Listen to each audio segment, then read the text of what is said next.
வேண்டுகிறேன். சொல்லி பாருங்கள், என்ன சுகமாக இருக்கிறது. இதை வாசித்து பாருங்கள், சோகம் போகும், பயம் போகும், துக்கம் போகும், வல்லமை வரும், ஐஸ்வர்யம் வரும். சுந்தரகாண்டத்தை பாராயணம் செய்பவர்களுக்கு சகல சௌபாகியங்களும் உண்டாகும். நவகிரக தோஷங்கள் முற்றிலும் அகலும். எண்ணிய எண்ணங்கள் யாவும் நிறைவேறும். வாழ்வில் நம்பிக்கை ஏற்படும். நோய்கள் விலகும். ராமச்சந்திர மூர்த்தியையும் ராமபக்தனான அனுமனையும் மனதில் தியானித்து இந்த எளிய சுந்தரகாண்டத்தை படிப்போருக்கு வாழ்வில் எல்லா நன்மைகளும் வந்து சேரும். சுந்தரகாண்டம் என்று பெயர் சொல்லுவார். இதை சுகம் தரும் சொர்க்கம் என்று மனதில் கொள்ளுவார்.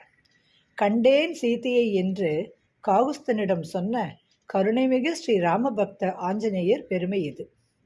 அஞ்சனை தனையன் அலைகடல் தாண்டவே ஆயத்தமாகி நின்றான். அனைத்து வானரங்களும்